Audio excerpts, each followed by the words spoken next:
Welcome to NTD Newsroom. I'm Don Ma. The White House briefs reporters today as the government shutdown inches towards the longest in U.S. history, with tension over SNAP food benefits beginning to boil over.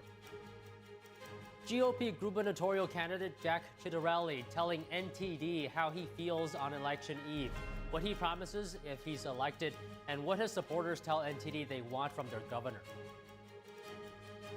Mayoral candidate Cuomo says socialism has never worked anywhere on the globe. Not Venezuela, not Cuba, it's not going to work in New York City. We discussed the fundamental principles of socialism and what's it leading to. Political and sports prediction platform Kalshi is coming under fire. Some say the predictions can affect election voting. And the New York Gaming Commission is accusing it of being an illegal sports betting platform. A new report suggests nearly $2 billion from foreign sources were donated to back left-wing groups and policies in the United States, with at least one foreign organization connected to the Chinese Communist Party. A French child protection association has accused Shein of participating in pedocriminality. This comes after the company failed to remove childlike sex dolls from its platform.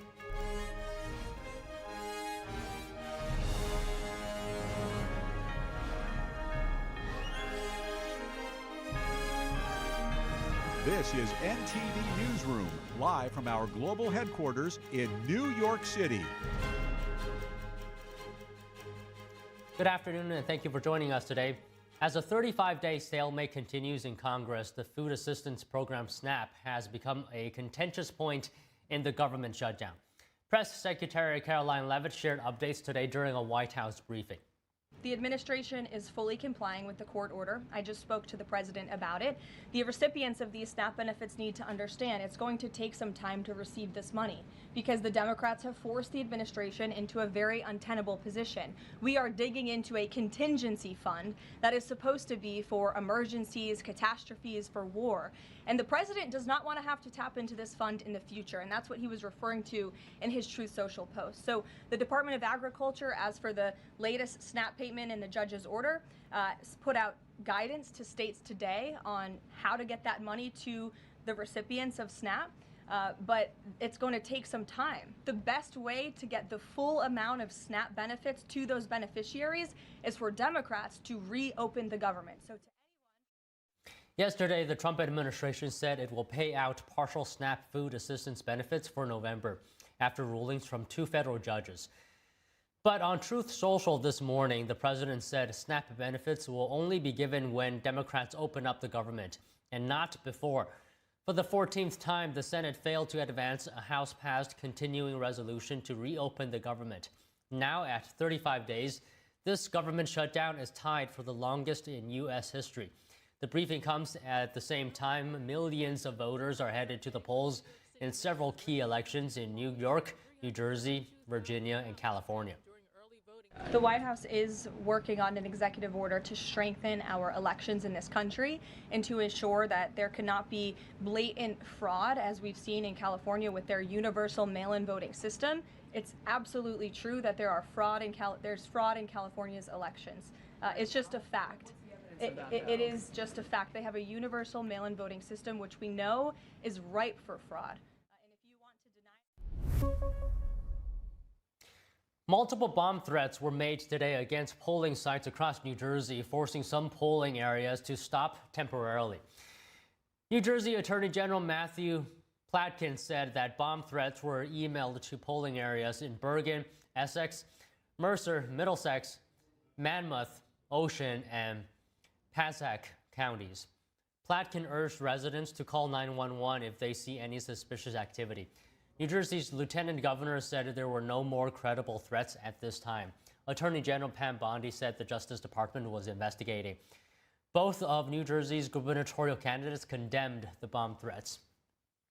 Democrat candidate Mikey Sherrill described the threats as, quote, a clear attempt to undermine our democratic system and intimidate New Jerseyans from going to the polls to exercise their voting rights. A spokesperson for Republican candidate Jack Ciattarelli said in a statement, quote, there's no place in politics for nonsense like this. Today is election day in the Big Apple, and President Trump made it clear who he wants to see as the next mayor. Trump urged voters yesterday to vote for Andrew Cuomo in the highly watched race. He wants to prevent Zohran Mamdani, a self-described democratic socialist, from becoming the next head of the nation's largest city. NTD's Daniel Monahan has more on the race. Zohran Mamdani, the Democratic Party nominee, was leading in polls on the eve of Election Day. He was heavily favored to become the next mayor. President Trump chimed in on the contest on Truth Social yesterday, writing, "I would much rather see a Democrat who has had a record of success win than a communist with no experience and a record of complete and total failure." Trump said he was considering reducing federal funding to the city of over 8 million residents to the very minimum as required if they elected Mamdani. Trump wrote, "It can only get worse with a communist at the helm, and I don't want to send, as president, good money after bad." The president says he strongly believes New York City will be a, quote, complete and total economic and social disaster should Mamdani win. The race also includes Republican Curtis Sliwa, who is running far behind Mamdani and Cuomo, who ran as an independent candidate after losing the Democratic primary to Mamdani. Trump warned voters not to vote for Sliwa, calling it a vote for Mamdani. Cuomo yesterday said he believes he had the momentum, posting the results of an Atlas Intel poll which concluded on Monday. It found 39% of voters favored the former governor. Mamdani garnered 44% of the vote, while Sliwa took in 16%. Atlas Intel has a track record of being among the most accurate pollsters in both the 2020 and 2024 presidential elections. Mamdani responded to Trump's criticism in an interview on CNN yesterday. I think you can clearly see that Donald Trump is threatened by our campaign. He's threatened by it because, like his, we've diagnosed the crisis in working class New Yorkers' lives, the cost of living. But unlike him, we're actually going to deliver on that. It's impossible to think that New York City can have a communist mayor. He's a communist. He's not a socialist, by the way. There's a big difference. The Democratic nominee released this video yesterday to remind New Yorkers of his vision of socialism for the city. There are many who say that a democratic socialist vision of governance for New York is impossible, that our ideas are untested. To them, I answer, we need look only to our past for proof of how socialism can shape our future. Mamdani promises to Trump-proof New York City by strengthening its sanctuary status to shield illegal immigrants. Elon Musk also threw his support behind Cuomo, posting to X yesterday for people to vote for the former governor.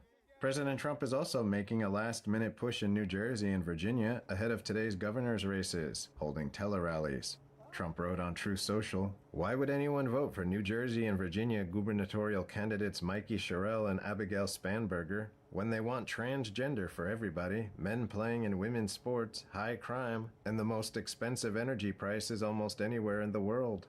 Republican Jack Ciattarelli is running for governor of New Jersey, while Winsome Earl Sears is vying to head the state of Virginia. Daniel Monahan, NTD News. Candidate Zohran Mamdani is now responding to yesterday's message by President Trump suggesting he plans to stand up to the president. And Andrew Cuomo, meanwhile, is criticizing his opponent, saying the self-described Democrat socialist is too extreme. Well, I think what you're seeing is a civil war in the Democratic Party that has been brewing for a while. You have an extreme radical left that is run by the socialists, that is challenging what they would call moderate Democrats. I'm a moderate Democrat. Democrats are not extreme socialists. We're not against the police. I look forward to representing those New Yorkers and look forward to fighting for every single dollar this city is owed. What we see in the language of Donald Trump is a premise as if it is his decision on whether or not to fund a city the very money that this city is owed. And I look forward to utilizing every single tool at my disposal as the next mayor of this city to fight for the people. Last night, Trump said it is highly unlikely that he'll be contributing federal funds other than the very minimum as required if Mamdani wins the election. In response, Mamdani says that he'll, quote, not be intimidated by the president. The Democratic candidate also describes Trump's statements as threats to the city. Mamdani says he'll defend New Yorkers against those alleged threats by the president. Some New Yorkers are sharing their choices for the next mayor and the issues they care about the most in their decision making. Take a listen. I voted for Mamdani. Andrew Cuomo. Yeah, who not necessarily we like, but, Right, you know, exactly. have to. Cuomo. As someone who's been living in New York City for over 10 years, affordability, safety, making New York feel like home for so many people who've been living here for decades, for all New Yorkers, for working families, for business people, for immigrants, for underrepresented people. So it's really important that we have a mayor that represents all types of New Yorkers and makes New Yorkers a place where everyone can thrive and work and live happily, healthily, and safely. It's very important. I'm a capitalist, so I think that is pretty simple. And safety. Oh yeah, Safety totally safety. Yeah. Oh, we had to live here through COVID, so we know how important it is to have representation of police in the street. We know that basically when you want to raise a price of something like hourly wage, you need small businesses to support it. People run out of town when things can't be afforded, and too many people left the city already. We need to rebuild it. If Mamdani wins, is that ultra-far left or socialist candidates have a real place in American politics, and like while every voice is valid, it's going to draw the Democratic Party too far to the left, and that is not going to be good for the Democratic Party. Republican candidate Jack Ciattarelli tells NTD how he feels about the tight New Jersey governor's race at his last night rally before the election. And New Jersey locals at his rally share what they want from their governor. NTD's Mari Otsu brings us more from Bridgewater, New Jersey, where she's standing by for Ciattarelli's watch party tonight. All eyes are on the outcome of what is now a very tight New Jersey governor's race as a key indicator of whether President Trump's rise will carry in what's traditionally been a blue state. Feeling really good. It's my old hometown. The energy's been great. We're going to win tomorrow. Republican gubernatorial candidate Jack Ciattarelli held his last rally before Election Day in Raritan, New Jersey, Monday night. We need a Jersey guy. My opponent's not even from New Jersey. We've had enough of that. Let's elect somebody who's from New Jersey, someone who knows what's going on, and somebody who knows how to fix it. Joined by his family on stage in Raritan, Ciattarelli touts his deep roots in the state of New Jersey and promises affordability if he's elected governor. Governor Murphy said that he wanted to make New Jersey California of the East. Mikey Sherrill will continue that. It's those policies that have made New Jersey unaffordable, where we have the highest taxes in the entire country. There will be no middle class because middle class won't be able to afford to live here. If you love New Jersey like I love New Jersey, vote Jack Ciattarelli. I'm a retired high school principal. Jack used to come to our school and speak to the students, give speeches. He was very energetic. He was open to the kids' questions. And we hit it off. There was a lot of simpatico there. Our taxes are too high, and I know New Jerseyans feel that way, and they've felt that way for years. I truly believe he's going to make a difference there. Well, I used to be a registered Democrat for 20-something years, or maybe even longer. And the reason why I crossed over was because the Democrats aren't doing nothing here in New Jersey that people look like us. So that's why I crossed over to support Jack. Yeah, we're both sophomores in high school, yeah. And we're big fans of Jack, obviously. If we could vote, we would vote for him. I saw firsthand, I met him a couple of times, and he's just a genuine guy. I mean, you could say I'm biased, but I feel that Jack is the more genuine politician, and he actually listens to people, not just people in general, but people like us, people who can't vote. I feel like Ciattarelli is a good choice for the students because he actually listens. Every time I've spoken to him, he's always been a very open and honest and kind man. Ciattarelli's son Jake, an Army captain deployed to Kuwait, surprised his father with a visit at his first campaign event of the day. It feels great. My father's my role model. He's my rock. He's my best friend. It's been tough being away from him for 8 months. But seeing everything that he's doing from that far away and being able to be here for the finish line, it's a great feeling. He's an incredibly genuine man. He's patient, and he listens. I think that's one of the most important things that draws people to him. When you listen to people and understand what their problems are, people trust you. Reporting from Bridgewater, New Jersey, Mari Otsu, NTD News. Voting is underway for races in New York, New Jersey, and Virginia as the government shutdown enters day 35, matching the record for the longest shutdown in U.S. history. Joining us to discuss is Mike Leon, host of Can We Please Talk podcast and director of strategy at the Free and Equal Elections Foundation. And we have Tony Kinnett, national correspondent for the Daily Signal and host of the Tony Kinnett Cast radio show and podcast. So good to see you guys as always. Mike, I'll start with you this week. What are your expectations as to how much longer the shutdown will continue, because Senate Majority Leader John Thune said he's optimistic that the government shutdown could actually come to an end this week.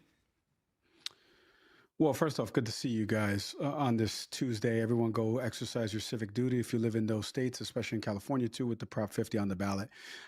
In terms of the government shutdown, we talked about this last week. I'm 2 days away now from flying. I've seen all the different delays at the airports with the air traffic controllers. I've seen different reports from airline correspondents across networks talking about how this government shutdown is having a real impact with respect to not only travel delays, but obviously people not getting paid while working. And we've talked about this a bunch here.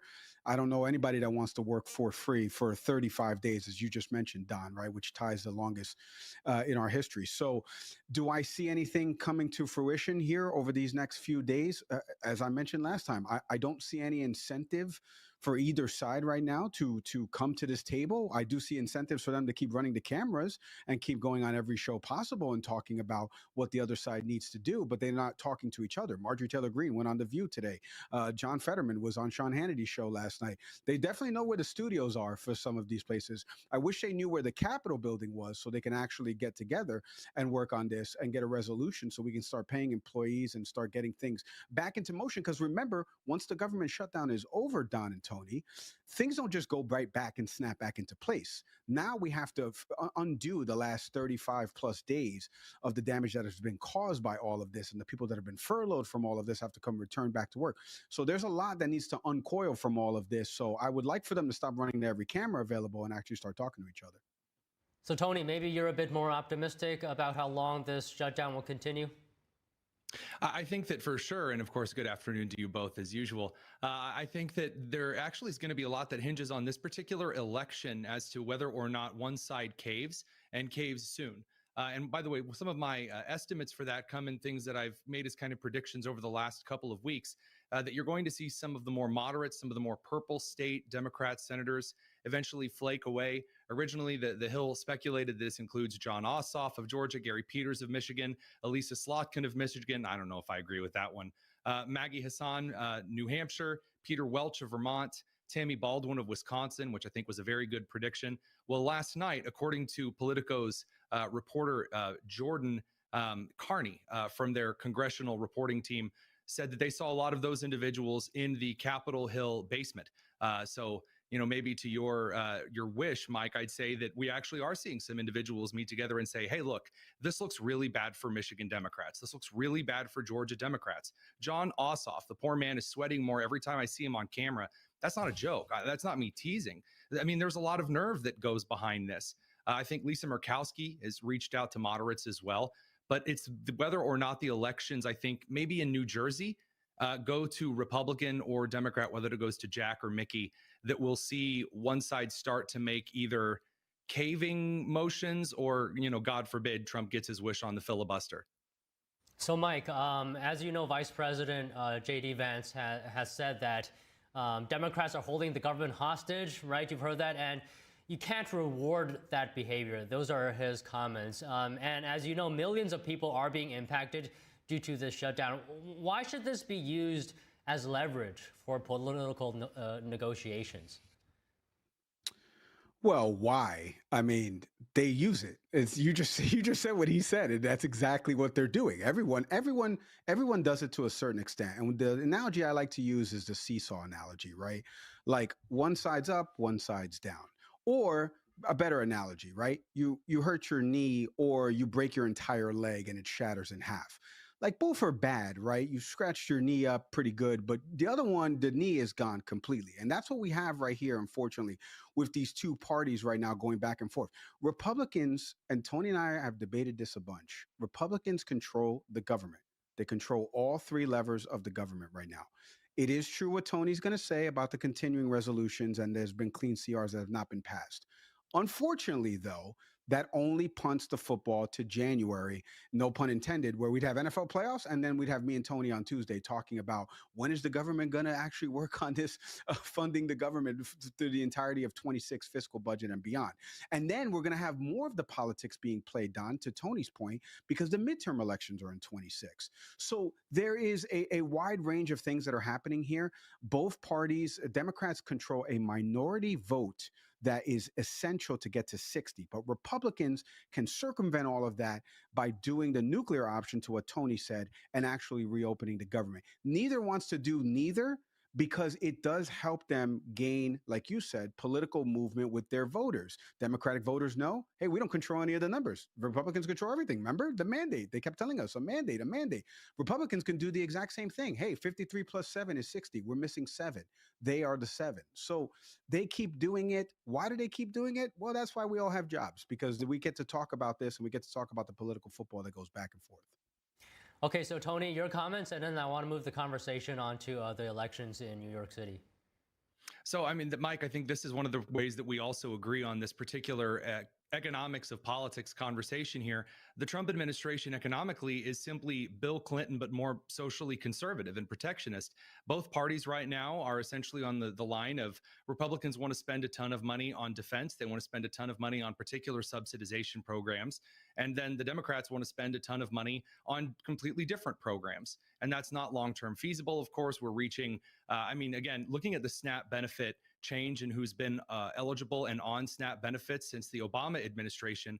I mean, going from, what was it, 7.5 million before his first term to now through the last couple of administrations, you know, Trump and Biden included, 42 million. That is a lot of Americans that are on yet another government entitlement program, some who absolutely need it, some who absolutely don't, as we've seen from some of the cases of fraud. And again, that's not a blanket sweep statement. That's just saying the amount of money we're spending on these programs is increasing. And when you look at the kicking the eternal football, you know, just further down the field, say, well, we'll see if we ever get to an end zone. Yeah, the end zone is coming. And I think that while I'm not a fan of the nuclear option, because then you want to see political theater and just one side gets all, then yeah, I mean, the nuclear option becoming reigning supreme will essentially just makes the Senate another House of Representatives. I mean, it already is that way after the failure of the amendment that removes the state election of senators through the legislature. So again, yeah, I think a lot of this is political theater, but I'm a little more optimistic that both sides are actually losing favor over this. This is one of I talked to Ken Cuccinelli, former Attorney General of Virginia, about that this morning, that both sides are going down an approval rating over this shutdown. Everyone's just tired of Congress. Okay, so Mike, I want to talk about the election in New York City for mayor. As you know, Zohran Mamdani is ahead in most polls, likely to get more votes than anyone else. But the interesting part is that he won't, at least very likely, not more than half of all votes, right? And this hasn't happened since 1969. How are you looking at that, Mike? Yeah, well, I'm looking at the mayor's race a couple of different ways. I love the package that you guys played before we came on, especially in New York and New Jersey, 2 states that I lived in. I went to college in New Jersey, because those packages convinced me that we need not only civics education in this country, but we need people to get a little bit more informed about the issues, especially when it comes to the buzzwords of socialism and communism, as the son of a kid who left a communist country that is now an authoritarian regime. So I'm going to leave that right there, because there's a lot of terms and people love to throw the buzzwords out there. But in terms of Zohran winning this election, RCP, my friends over at Real Clear Politics, Tom and Andrew and them, they do a great job with the polling. It shows he's around 46%. He's probably going to win this by a good wide margin.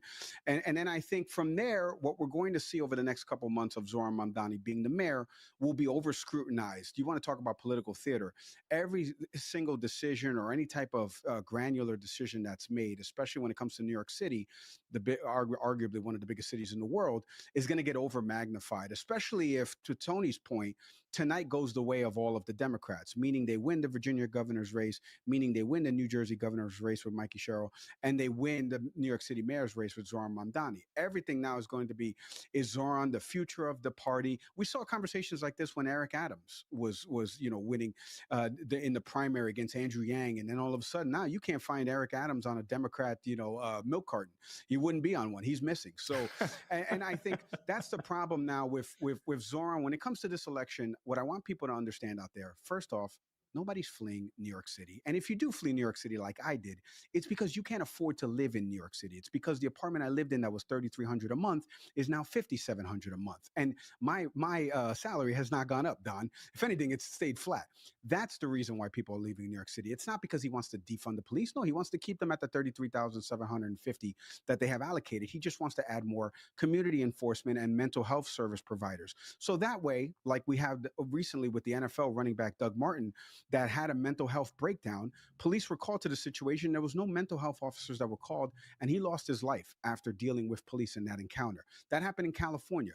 In New York City, we need to have more mental health professionals that are available on resource to be able to deal with these issues so they can help police. It's not about getting rid of police. So my message to all New Yorkers out there, calm down for a second. You're not going anywhere, Meghan McCain. You're not leaving that apartment. I know where you guys live. Like, everybody calm down. You're going to stay in New York City. You're going to be fine. They did this with Dinkins. They did this with de Blasio. You're going to be fine. Okay, so Tony, maybe you can now speak to Mamdani's policies. How popular or unpopular do you think it is with the electorate?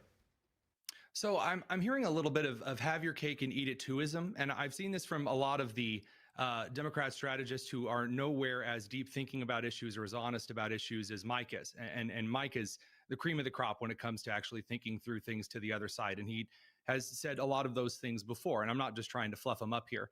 There are a lot of strategists over the last couple of months who have essentially taken when Zoran has said, defund the police, and an earlier moment said, I want fewer police officers, his words.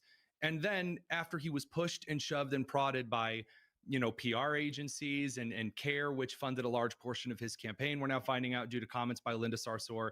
And then, of course, through some current officials, now he's been forced to kind of walk those things back.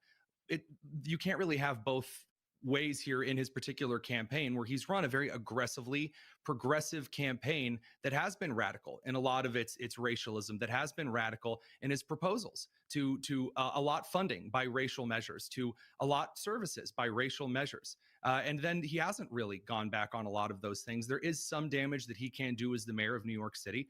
And to the no one's fleeing New York, there are a lot of businesses that have begun sealing up deals and closing things early. I would suggest that Cuomo here, as much as I don't like him, missed a huge opportunity. Let us say that in a particular instance that there is a Don Donnie that's running for mayor somewhere, and he's really, really radical.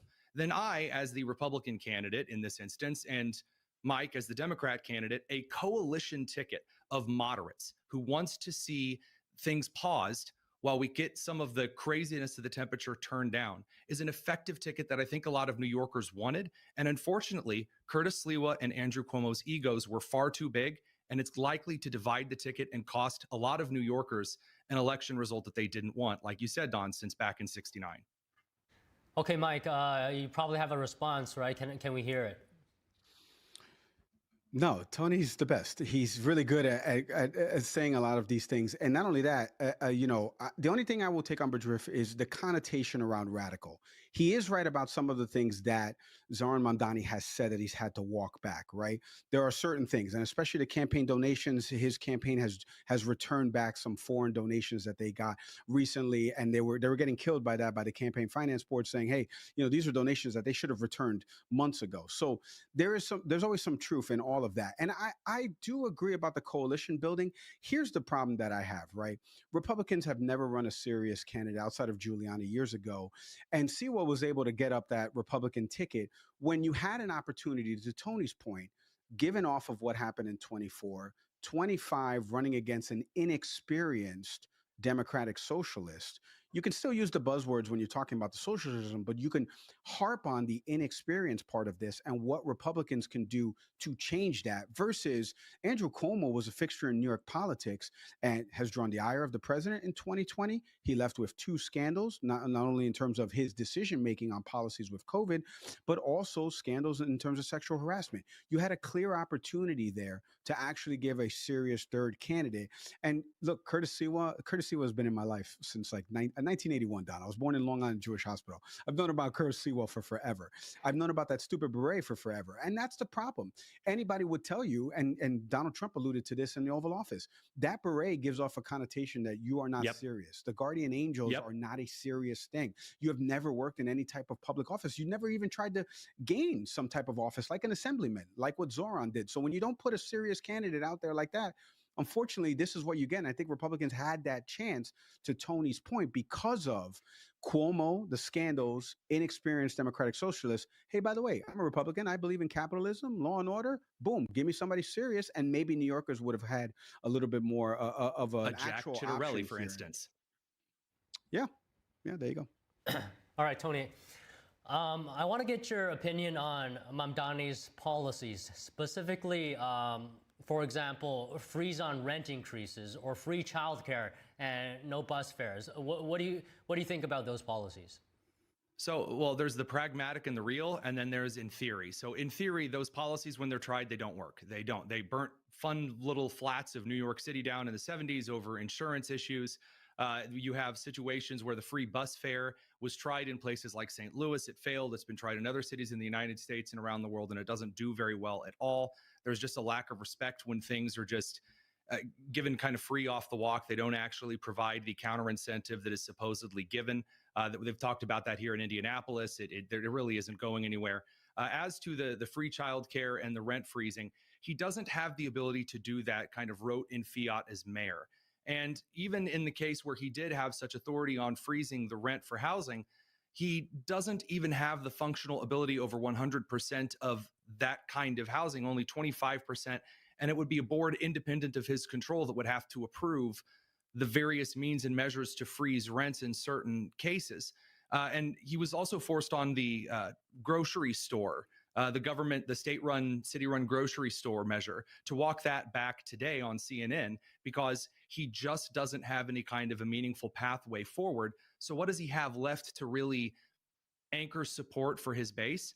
He has law enforcement in New York City. And that's where my concerns really come through. When you push the guy who has all of these goals to accomplish, we saw this with Trump in the first term, right? He had certain things he wanted to do and he couldn't do. So then he ended up overcorrecting into the few areas he did have control over. And they got way more exacerbated than perhaps if he had actually accomplished all of those things in a measured way. The spending of political momentum, if you catch what I'm trying to get at there. Okay, Mike, we have to wrap up. If you have any real quick comments, maybe 30 seconds that you'd like to share. Well, I think for tonight, I'll be watching the way all these races play out, because to Tony's point, I hadn't even thought about it with the government shutdown. Maybe it does have a needle mover if we see Spanberger win by, plus 8, 9, 10 percentage points. Mamdani clearly wins by the 15 percentage points right now. And if Mikey Sherrill, I actually think Jack is going to win tonight, but if Mikey Sherrill were to win by such a margin in New Jersey, mainly because of Phil Murphy and his approval rating being so low that he's a Democratic incumbent, I would think that Jack would win. But if all three go to Democrats in such wide margins, I do think that it sends a message, to Tony's point, to voters out there that they're maybe not happy with the way the Trump administration is doing things. And it could lend those moderate Democratic senators, maybe even some moderate Republicans like Lisa Murkowski and them, to say, hey, how do we talk to each other now? Because we lost in a big way come election night. All right, Mike, Tony, always great to speak with you guys. Thank you so much for your time today. Thanks, guys. Thank you, guys. Has democratic socialism become more mainstream or more widely accepted? Where have Mamdani's policies been implemented before, and what has happened? We have more after this break. Election season is back. Socialism is on the ballot in New York, and Trump-backed Republicans in Virginia and New Jersey face their Democratic opponents for governor with results that could impact each party's future. Watch these key races and more during our live special coverage with live data analysis and on-the-ground teams. Join NTD's Steve Lance and Tiffany Meyer on Election 2025, tonight at 7 p.m. Eastern, only on NTD.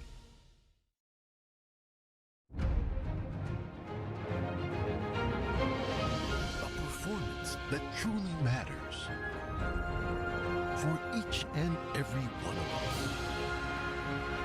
This is what you've been waiting for.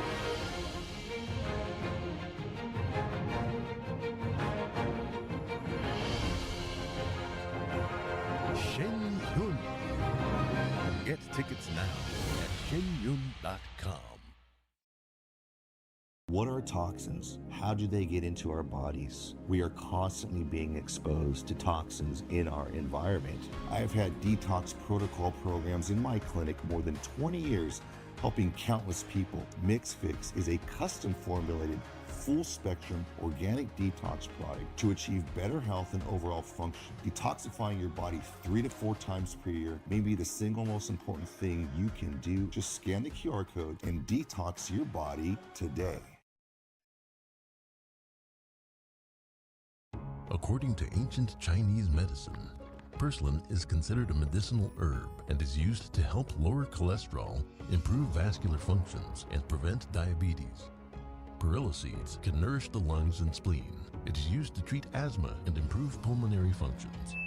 Puritine green vegetable omega-3 is made from purslane and perilla seeds from Hwangmae Mountain in South Korea. It contains over 90% of omega-3, 6, 7, and 9. The highest concentration possible without chemical additives. The soft gel is made of natural seaweed. It is 100% organic and vegan. Both adults and children can take it with peace of mind. Ancient recipes were passed down from heaven to bring prosperity and longevity. Puritine green vegetable omega-3. Amazing grace, how sweet the sound that saved a wretch like me.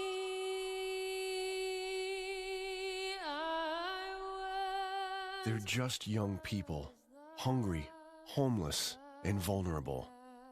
Covenant House is helping young adults facing homelessness. We're providing safe shelter to thousands, but the need is overwhelming. Please call or go online now. With your gift of $19 a month, we'll send you this blanket as a reminder of the comfort your gift provides a young person tonight. You'll provide safe shelter, hot meals, and medical care. Call the number on your screen or go online to safeplacetosleep.org.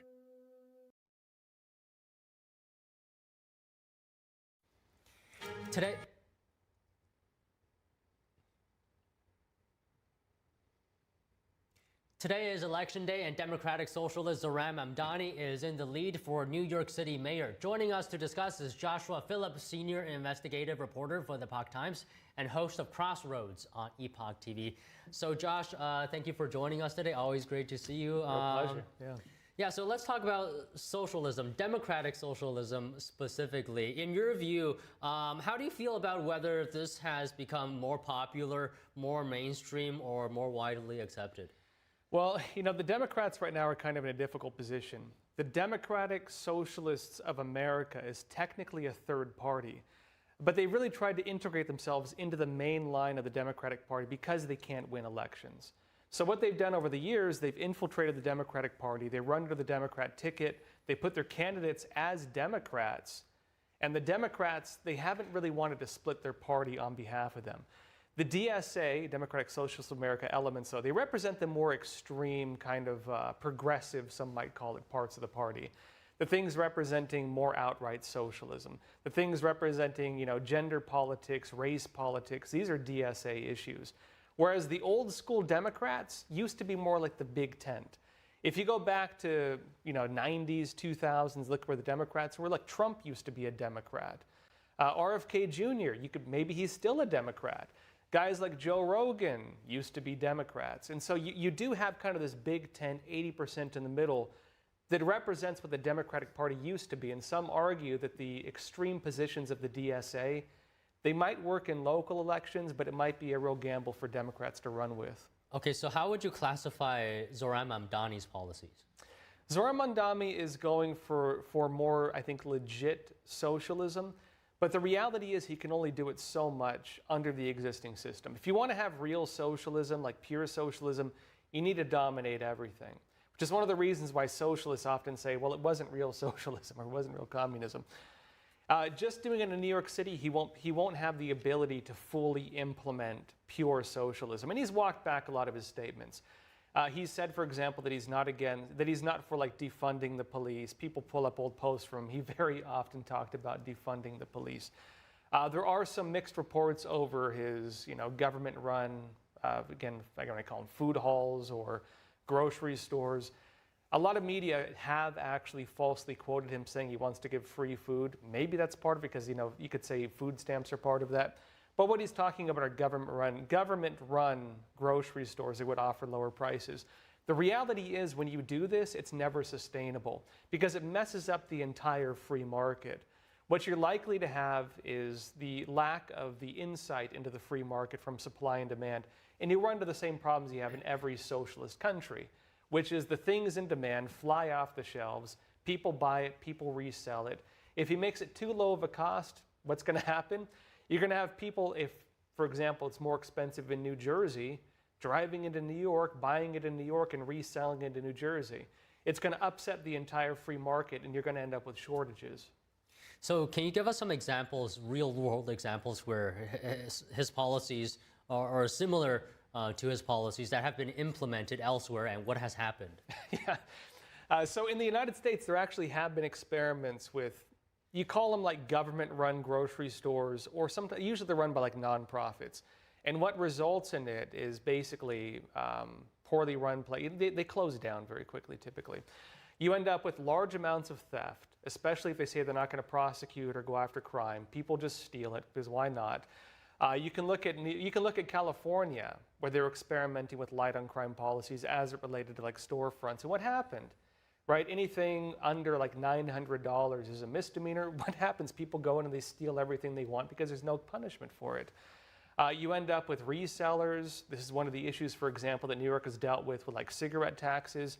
It creates a massive black market where people just buy it in one place and sell it in another because you have the free market functioning outside the system.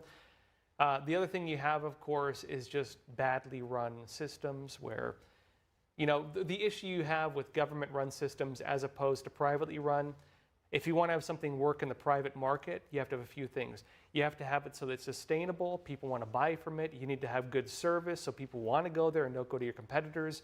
When you make it government-run, you remove all of the information that educates what is demanded by the free market, quality of service and price. I mean, what are the core fundamental principles of socialism? Is it just free stuff for those of us that is not so well versed in the subject? There are different degrees of socialism. So, on the lighter end of it, there's like state capitalism. Technically, the Nazis, the National Socialist Party, the Nazis in Germany, they were technically like lighter socialism, which was a mixed model economy. They still had some free market principles, but a lot of socialist policies. And the way the Nazis worked is actually closer to the type of socialism light you see a lot of people trying to put in place in the United States. And what was it? Under the Nazis, of course, you had the mixed model economies, what they call state interventionism. And so you'd have, for example, businesses where the government would assign people to run the businesses, and you'd have a partially private, partially public system. That is light socialism. And so actually, again, I'm not talking about the race policies of the Nazis, but the economic policies. A lot of these socialists in America, in terms of economic policy, are closer to the Nazi party. But if you go to like real heavy socialism, that's when you get closer to actual communism. And so heavier socialism is when you get to like Stalinist type policies, breadline type policies. And if you get to that end of it, what is really socialism? Socialism is when you put communism into government. Communism is technically the negation of systems. It is not technically a government program, but you can implement communist policies within it. There are different extents of it. More extreme policies will have things like for social divisions. More extreme policies will have things on, again, gender policies, agitation policies, where you try to view one person as your enemy, one person as your ally. We have seen this in the United States with gender policies and race policies. Every communist country has some kind of narrative with that, whether it's the evil billionaires or the evil kulaks, like they had, of course, of the wealthy peasants in Soviet Russia, whether it's the Jews like the Nazis had, who are deemed the enemies, whether it's the educated class, for example, in Cambodia, Whether it's even in the United States where they called, the cis white male the enemy of the people, or whether now they talk about the evil billionaires as being the enemies of, the markets. So how do you know when socialism has changed into communism? How do you know when communism is here? Well, so this is where a lot of people get confused between socialism and communism. Socialism is the form communism takes when implemented into government.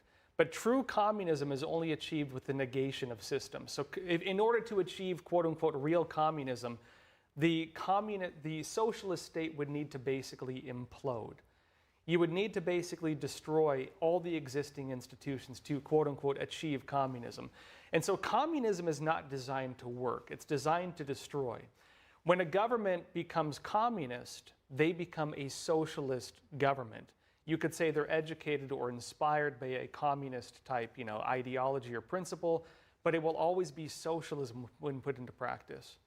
So, and again, there are different degrees of it. I'm not saying Mondami is going to make New York City full-on communist. He's only going to be able to do it to a certain extent. So you gave examples earlier of how socialism leads to problems, right? And history has shown that over and over. So why do we keep trying it? Well, you'd think people would learn by now. That's my question. I would say the reason is because socialism claims to offer the solution to human suffering. And when you're told that, hey, people are starving, the solution is to give them free food. People are suffering, the solution is to kill or eliminate the people causing the suffering. There are people who view this as being like the compassionate thing to do. But what they don't really understand is that it does not work. You don't create wealth by targeting the wealthy. You create wealth by creating incentives or helping the poor build themselves up. You don't create wealth by tearing things down. You create wealth by building things. And so socialism is just based on redistribution of what is already there. Socialism really can't create wealth unless it feeds on the wealthy. But as soon as you feed on the wealthy, you remove the incentive, people stop bothering to do it, and it flattens society. Socialism is for the downward trend. And so, you could argue that there are problems within capitalism. A lot of people, including myself, would argue the problems that people point to in capitalism are usually from state interventionist policies. The reason, for example, why housing costs are so high, mostly because of red tape on new construction. If you want to fix the housing problem where people can't afford rent, remove these state interventionist policies which stem from socialism that prevent us from building new homes or allow monopolies to form. If you let the free market function, it means that when there's demand, you create supply, not that you restrict supply, increase demand, and then strangle society through it. So socialism always does not work because it can only work as long as you can feed on the capitalist. Okay, just one last question, Josh. Do you think there will be a big impact, or maybe you don't think there will be a big impact if Mamdani, in fact, wins this race and becomes the next mayor for New York City? There will be a big impact if Mamdani wins. I don't think the impact will be that heavy in New York. It will be. It will be to an extent. It's not going to be a whole lot worse than New York was, I think, under COVID, to be honest. Because he's going to be stopped from doing a lot of things because of the risk of losing government funding from the federal level. Trump is probably going to put his foot on the brakes and say, hey, you can't do that. It's probably not going to be a whole lot worse than California, to be honest, where they have a lot of these policies he's talking about already in place. And the other reality, too, is the city council in New York is already very far left. They already practice a lot of these policies. But the bigger impact is actually going to be more for what it means on the midterms and the future of the Democratic Party. Because right now, what do you have? You have really the Democratic Party looking for its new leadership, and you have them looking at AOC and Bernie Sanders, both of whom have been more on the Democratic Socialists of America side. This is really a battle, I think, for the future of the Democratic Party and the types of candidates who they choose as their front runners, which is why Cuomo is pushing back against Mamdani, which is why Nancy Pelosi is pushing back against Mamdani. The Democrats, I think, understand that, yeah, you might have a socialist win in a local election, but it's not going to work for the big ones. And the Democrats, if they go too far to the extreme, which is what the risk is here, they're going to lose the middle. Okay, well, Josh, always well said. Thank you so much for talking to us today. Real pleasure. Thank you. Thank you. Okay, let's take a look at the lineup tonight. Polls are closing in Virginia at 7 p.m. We're watching 3 races in that state. Governor, lieutenant governor, and attorney general. In New Jersey, polls are closing at 8 p.m. Voters there are also choosing a new governor. In New York City, polls are closing at 9 p.m. And in California, polls close at 11 p.m. Eastern Time on Prop 50, a pro-Democrat redistricting plan. Make sure you tune in tonight at 7 p.m. to get the latest election results with live analysis from reporters and on-the-ground teams. NTD's Steve Lance and Tiffany Meyer will bring you more on the special live coverage for the biggest races tonight. So tune in to NTD, and that's at 7 p.m. Eastern only right here. Don't miss it. Democrat redistricting is on the ballot in California today, and Maryland has become the latest to consider redrawing state congressional maps. We have more after this break.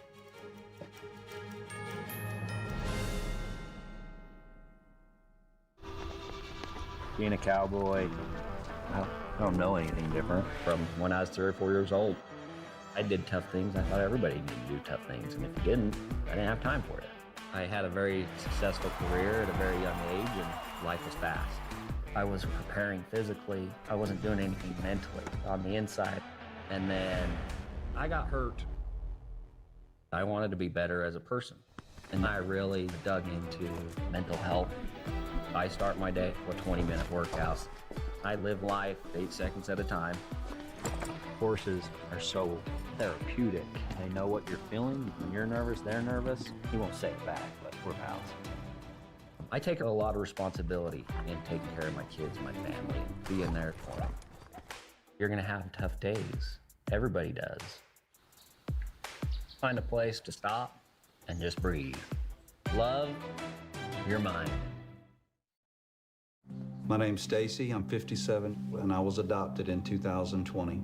We were adopted in 2019. And we were adopted in 2021. We had a house, and it sounds crazy, but it wasn't a home. The one thing that Jake and Emma brought is it became a home. When I met Dakota, he had just turned 14. You weren't there for the first this and the first that. I missed the first words, but we got a lot of other firsts. Watching her say, oh my God, I cannot believe I got my license. And she's like, I passed. And I'm like, girl.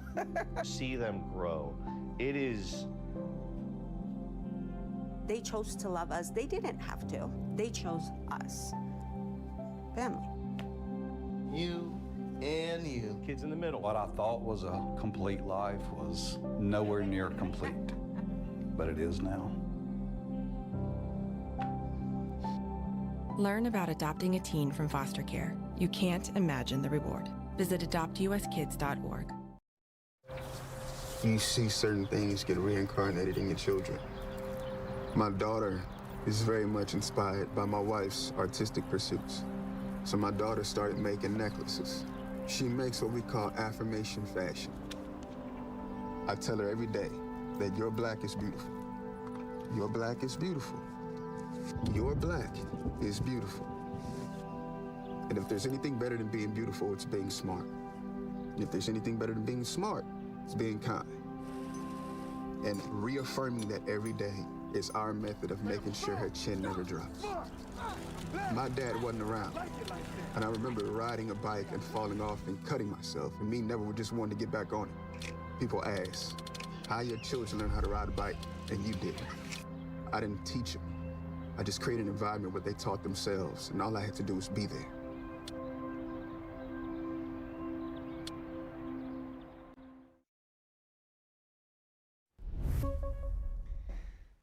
Democrat redistricting is on the ballot today. Millions of voters across California will cast their ballots to weigh a plan known as Proposition 50. If successful, it will likely allow Democrats to gain 5 more seats in the U.S. House of Representatives. California Governor Gavin Newsom and state Democrats pushed through the redistricting plan over the summer in response to Texas's move to redraw its maps. Missouri, North Carolina, and Ohio also recently redrew their congressional maps. More states, including Florida, Illinois, Louisiana, and Maryland, among others, are considering similar options. Around 60% of likely voters planned to support the proposition, according to a recent Berkeley poll. Former California Governor Arnold Schwarzenegger criticized the measure, saying they're trying to fight for democracy by getting rid of the democratic principles of California. President Donald Trump weighed in on Truth Social. The president posted, quote, the unconstitutional redistricting vote in California is a giant scam in that the entire process, in particular the voting itself, is rigged. And Maryland has become the latest state to enter the tit-for-tat between Republican and Democrat-led states over control of the House. Maryland's Democratic Governor Wes Moore announcing today that he's forming an advisory commission to consider redrawing state congressional maps. It comes on the same day that California residents will vote on a ballot initiative to redraw congressional districts in a way that would be more favorable for Democrats. Texas Republicans were successful in their recent effort to redraw maps to benefit the GOP. Nearly $2 billion from foreign sources donated to back left-wing groups and policies in the United States. At least one of the foreign organizations is connected to the Chinese Communist Party. That's according to a new report. NTD's Melina Weisskopf has more. Protests for green energy, diversity, equity, and inclusion initiatives, and other social justice policies like anti-immigration enforcement, bankrolled by foreign money. A nonpartisan report uncovered 5 foreign charities funneling money to left-wing groups.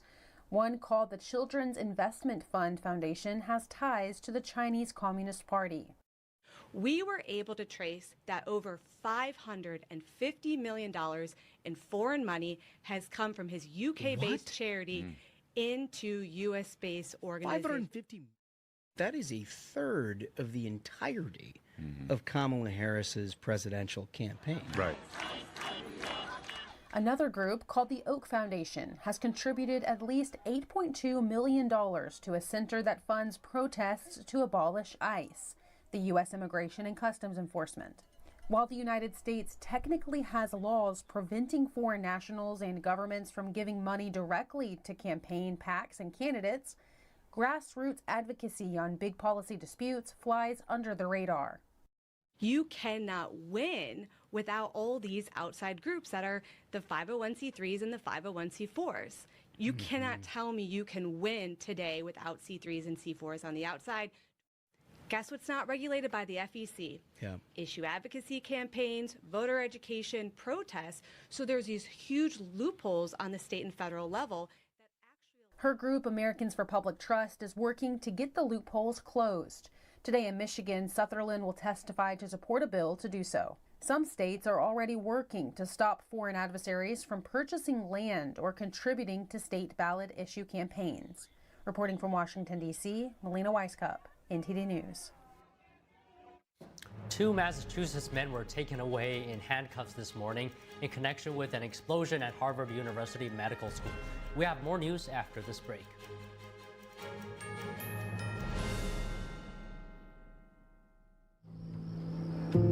I didn't ask to lose my mother or to be abused at 5 years old. I didn't ask to be kicked out of my house with nowhere to go. I'm so sorry. I didn't ask for any of this. But I did ask for help, and Covenant House was there. Thanks to their love and support, and to generous people like you, I got what I needed to take control of my life. For the young people who didn't ask to be put in unthinkable situations, Covenant House is there providing safety, hope, and a brighter future.